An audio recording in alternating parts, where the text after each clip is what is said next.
I'm such a great father for buying our daughter a house. You can leave if you disagree. After all, once you've given me the money, I don't need you anymore."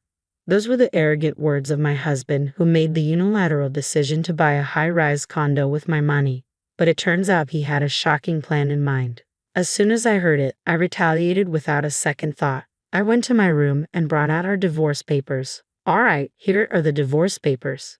The look on my husband's face was priceless when he saw the divorce papers. I suppose he never imagined I'd have them ready to go. But the real counterattack was just beginning. I couldn't help but smirk.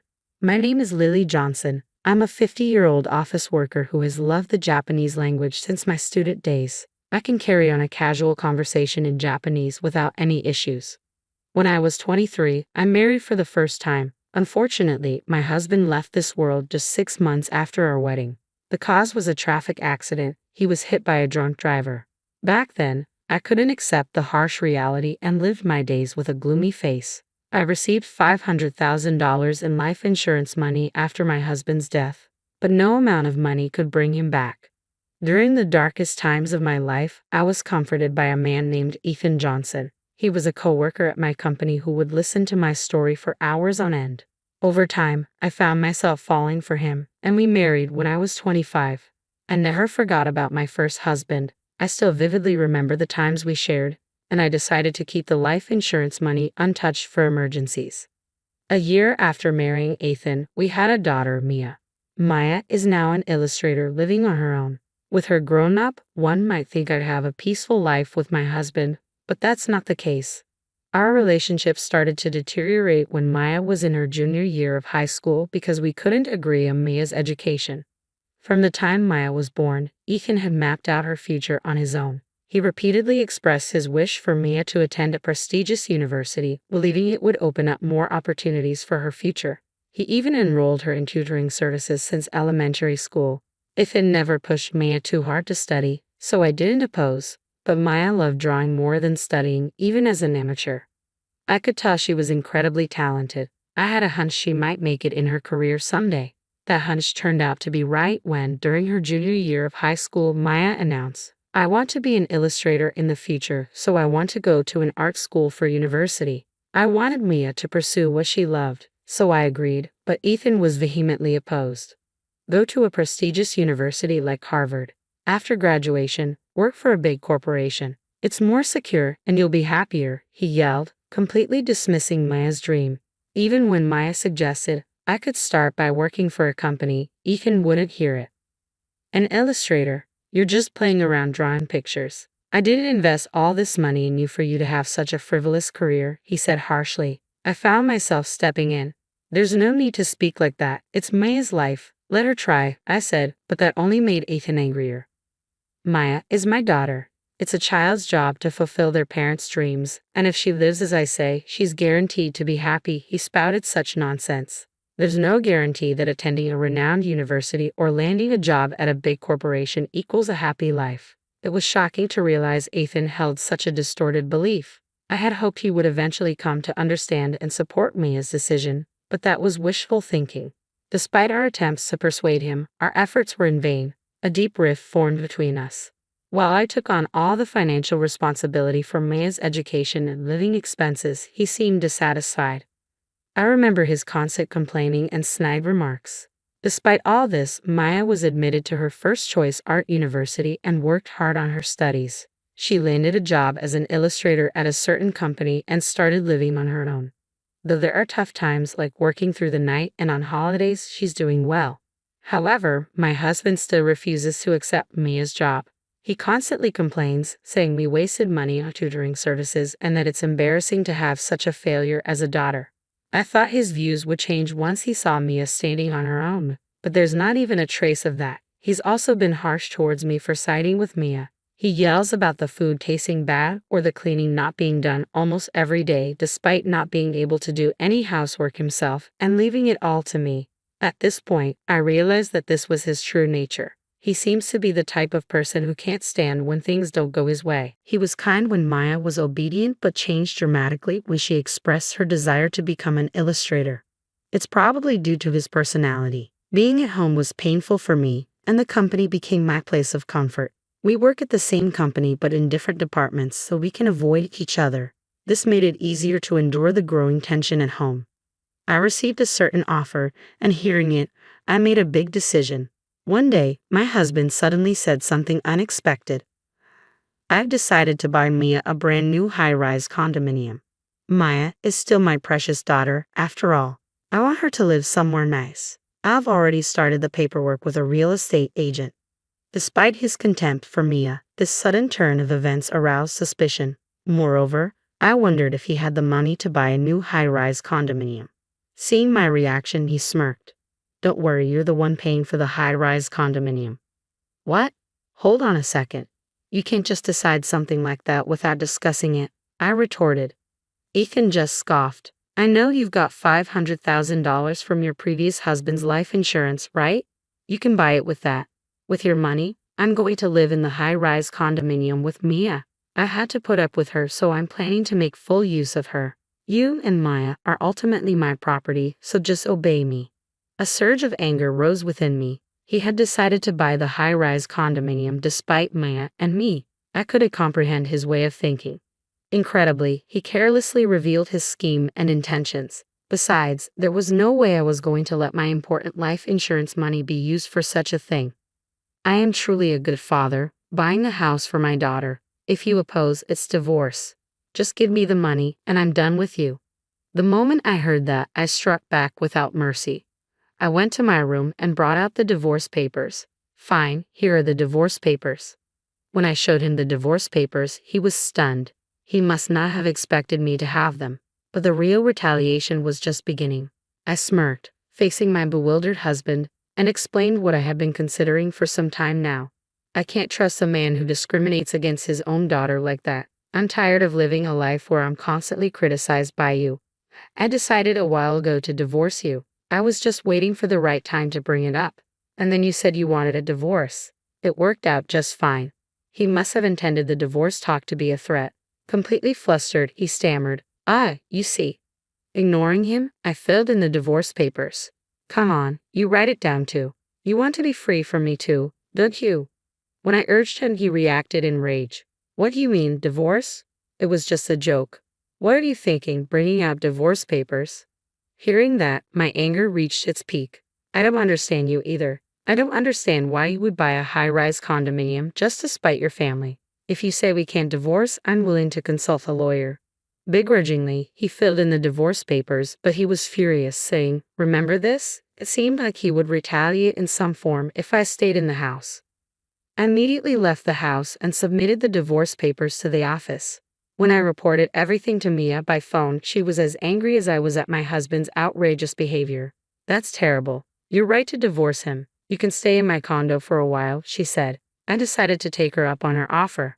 That night, Maya and I discussed and planned our retaliation against my husband. About a week later, on a day off, Maya and I visited the house where my husband, or rather ex-husband, lived. Even though I had been living there just a week ago, it felt like someone else's house.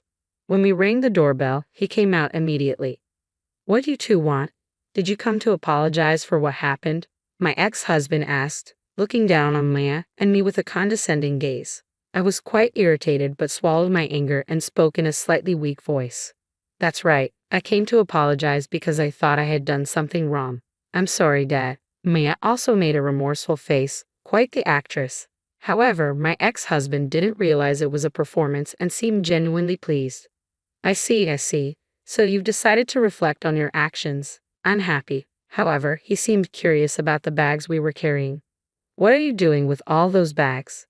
We were carrying bags that were filled to the brim in both hands, tied up so you couldn't see inside. I took a stack of $10,000 bills from one of the bags. By the way, this was real money. I thought it was wrong what I did to you, so I decided to give you my late husband's life insurance money. You can live in the high-rise condominium with Mia using this money. There's $500,000. Can you put it in the safe? My ex-husband was entranced by the $10,000 stack of bills. Sure. Please put it in the safe, he said, easily letting Mia and me into the house. Even though it had only been a week since we left, the house was littered with laundry and garbage. Come to think of it, my ex-husband was very bad at tidying up and doing housework. Imagining that he must be having a hard time living alone, I couldn't help but smile. Maya and I stuffed the contents of the bags into the safe. However, we put the $10,000 we showed him back in the bag, not in the safe. Fortunately, he wasn't watching us as he went to the kitchen, saying, "I'll make some tea." When I returned to Maya's condo, I packed my bags and went out again. I was setting out on my own to a new place. "Take care, Mom." Maya saw me off with a smile. "I'll contact you when I settle down. Take care of yourself, Mia." I left Mia's condo with a smile on my face. 2 days later, I was asleep in my new home. When I received a call from my ex-husband, he asked, "Hey, what happened to the $500,000? There's nothing but garbage in the safe." As I burst into laughter, I thought to myself, he really took a while to figure it out, huh? My ex-husband had neatly fallen into my trap. The majority of what was in those bags was simply scrap paper. I had rolled up unwanted newspapers and filled the bags. I told him that each bag contained $500,000, but that was a lie to gain his trust. I did prepare $10,000 in real cash from the bank. That money was immediately returned to my account, so I had nothing in hand. If he had asked to see the content of the bags, I was ready to show him, scoffing at the absurdity of the situation. But he was fooled by just the sight of the $10,000 and didn't suspect a thing until now. "You've treated Mia and me horribly. I think it's fair to return the favor. If you want to hold a grudge, hold it against your past self, not me," I said. Desperately, he responded. "I understand I was wrong. Can we live together again? I can't afford the high-rise condo, and I can't manage the housework. My place has turned into a trash heap." Taken aback by his self-centered plea, I retorted, "I'm not your ATM or your housemaid. You're an adult. Figure it out. Besides, I'm in Japan now. I can't come back to you." That's right. I was now living in Tokyo, Japan. This wasn't a mere overseas trip. I received an offer to work abroad for my company and decided to take it up. I've always wanted to work overseas, and I love studying Japanese. The offer that came before our divorce was this opportunity to work overseas. Once I heard about it, I decided to divorce him and live overseas. I could live my dream and get away from my ex-husband. It was killing 2 birds with 1 stone. I had told Mia, but kept it from my ex, who was clearly taken aback. "So, that's why I haven't seen you at work recently." "Why didn't you tell me?" he asked. "Why should I? We're in different departments, and we're strangers now. Oh, by the way, Maya has something she wants to say to you. Tomorrow, we'll call you at 8 p.m. your time using a messaging app." All right. Is Maya going to live with me?" he asked. "We'll see. Wait until tomorrow," I said, hanging up, but I knew what Maya was going to talk about. I was looking forward to seeing his reaction as I drifted off to sleep. The next morning, I had to get up fairly early due to the time difference, but it couldn't be helped. I started up the messaging app and video called my ex and Mia. Maya started expressing her feelings to her father right away. "I loved you when I was a kid, Dad. I respected you as a parent and loved you from the bottom of my heart," Maya said. Ethan looked pleased to hear that, but Maya's speech didn't stop there. "But that's all in the past. You outright denied my career path, Dad. That's when I realized your true nature. You just wanted to control me, and there's no love in that. I hate you now, and I don't want to see you again. This call is our final contact," Maya declared. Upon hearing that, my ex seemed to be on the verge of tears. "Don't say such things," he pleaded. I had expected him to get angry, but this reaction was surprising. Maybe he assumed Mia would love him no matter what, but Maya's harsh words continued. "This is how I really feel, Dad. You need to reflect on how you hurt Mom all this time. Also, I moved out, so there's no point in going to the apartment where I used to live. Don't use detectives or anything to forcefully find out my new address." That's all I wanted to say. I also told him something I had forgotten to mention earlier. I had explained the circumstances of our divorce to our workplace relatives and your parents. I don't think relying on them will do you any good. Well, goodbye. Once Maya ended the video call, I also ended mine. My ex-husband was pleading, "I'm sorry. It's all my fault. I apologize, so please give me another chance." But I didn't care about that anymore. Later, when Maya and I talked, she said, "I feel so much better now that I've said what I wanted to." I felt relieved after seeing my ex-husband in distress too. Apparently, it became uncomfortable for my ex-husband at his workplace. Though he resigned, he was disowned by relatives and his own parents. He couldn't buy the high-rise condominium and had to cancel. Moreover, he caused a scene at Mia's workplace trying to call her out at the reception desk. He was immediately locked out and banned from the premises. My ex-husband, who kept repeating his selfish behavior, ended up losing everything instead of gaining anything. He seems to have lost all his energy and is now living as a recluse at home. A colleague wanted to ask him something about the handover of work and tried to contact him, but he didn't answer. The colleague went to his house reluctantly, where he found my ex-husband looking lifeless with a thick beard. He looked like a ghost, and a bad smell was coming from the room. According to the colleague, his house is probably in a state of garbage dump. Looking at my ex-husband living such an unfortunate life, I couldn't help but think he got what he deserved. On the other hand, I am enjoying my job overseas. I do hate cultural barriers being surrounded by foreigners, but I overcome them by carefully communicating. I can use my proficiency in Japanese, and I'm really glad I transferred overseas. Maya is working hard as an illustrator, and it seems like she's been given some big projects recently. I have a lot of meaningful work, and it's fun, she said over the phone. It's a joy for me as a parent to see my daughter doing what she loves despite all the hurdles. Both Maya and I are starting to shine in our lives.